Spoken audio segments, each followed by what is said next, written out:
said jump, I said how high exactly you want me to jump to. Pendant toute la semaine, nous cuisinons avec Benjamin du restaurant Les Commis à Contrexéville. On s'occupe de la 3e recette de cette semaine. Donc t'es parti, je vois ça sur épinards, sur donc de la volaille et du fromage de chèvre. Qu'est-ce que tu nous proposes avec ça? Alors on va farcir les blancs de volaille, donc épinards, fromage de chèvre. D'accord, donc pour faire une ballotine qu'on va servir froid, mais qu'on peut décliner aussi chaud. Voilà, qu'on peut manger chaud en plat ou on va en faire une entrée. Ça marche. Eh ben écoute, je te laisse faire. Donc voilà, tout simplement, hein, là c'est un blanc de volaille oui, fermier. C'est un blanc de volaille, voilà. On va essayer de garder la peau au maximum pour l'avoir à l'extérieur. Donc on va l'ouvrir en portefeuille. Donc là c'est vraiment l'esprit ballotine, hein, pour avoir vraiment quelque chose d'assez plat et uniforme. Oui. Pour pouvoir mettre ta farce et ensuite effectivement garnir et surtout après rouler. Oui, voilà. Et donc là il faut bien assaisonner quand même. Donc tu assaisonnes, sel, petit coup de moulin. Pareil, ce qui est bien avec cette recette-là, c'est que tu peux la préparer en avance. Enfin, oui. Tu la prépares en avance, quoi. De toute façon, oui, après il y a 25 minutes de cuisson dessus. Une fois que c'est fait, on la laisse reposer au frais et on peut la réutiliser. Voilà, donc là, tu prends tes épinards, des épinards que tu as déjà des épinards cuits, frais qui ont été blanchis, voilà. Juste à l'eau bouillante salée. Ah, tu les as blanchis, hein, tu les as pas fait revenir avec du beurre? Non, là ils sont juste blanchis. Donc voilà, on les met bien à plat comme ça. D'accord. Et après, pour le fromage, moi je fais un mélange, donc fromage de chèvre, mascarpone et un petit peu de crème pour le détendre. Un peu.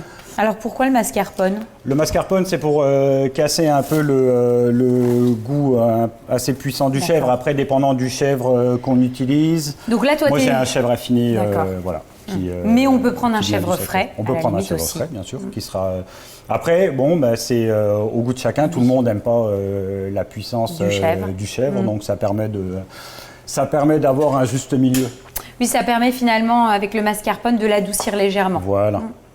Donc là voilà, c'est la préparation que tu as mélangée. Hein. Donc ça, oui, ça c'est déjà le mélange crème chèvre et mascarpone. D'accord. Et donc c'est une quenelle que tu mets au milieu. Voilà. Bon, en général, de toute façon, ce qui est sûr en mariage, c'est que l'association épinard-chèvre... Ça marche à tous les coups. Ça marche. Voilà. À la limite, on peut même mettre un peu de noix dedans. Ah, top. Bah ça met un peu de croquant. Voilà. Et ça va aussi très très bien. Bonne idée. Donc après, on va monter nos ballotines. Donc là, tu vas prendre du film alimentaire. Je vais prendre du film alimentaire. Tiens, pour pouvoir rouler et façonner ta ballotine. C'est cela. Donc ça, c'est une technique... qu'on utilise souvent en restauration pour faire des ballotines. On roule avec le film. Oui, tu vas le détacher. Il ne faut pas qu'il passe de l'autre côté. Il ne faut pas qu'il rentre à l'intérieur, donc on le serre comme ça. Et là, tu commences à décoller tranquillement. Voilà. Et on va jusqu'au bout. Et on essaye d'avoir justement la peau à l'extérieur comme ça, parce que si on veut le servir chaud et le faire griller, on aura la peau... On aura une belle coloration sur peau. On aura une peau grillée qui est très agréable. Donc là, on roule. Et froid, c'est pas gênant, la peau? Non, c'est pas forcément désagréable. Et donc là, on pince les bords. D'accord, tu serres bien. Voilà, et on roule toujours en serrant au maximum. Voilà. Et là, tu as une ballotine qui est... on a une ballotine et on fait un nœud de chaque côté. Pour bien la fermer. Pour pas qu'elle s'ouvre à la cuisson, justement. Ce serait dommage de perdre la matière à l'intérieur. Ah bah oui, parce que c'est toute la matière qui va donner le goût voilà. à ta ballotine. La farce. Donc là, c'est bien fermé. C'est bien fermé et on remet un coup de film alimentaire dessus. Ouais, pour vraiment... Pour bien la serrer. Au niveau de la cuisson, donc tu vas la cuire pendant 25 minutes. Dans une eau bouillante pendant 25 minutes. Super. Voilà. Donc on va mettre celle-ci en cuisson. On en a une qui est cuite parce que l'idée, c'est une entrée, donc c'est de la manger et déguster froide. Donc on va couper celle-ci, on va la dresser et puis voilà.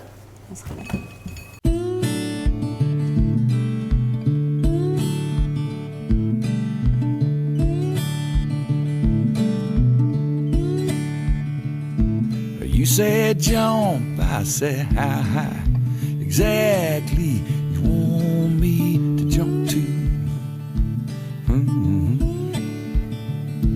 And you say walk, I will walk to the end of the line and back to you.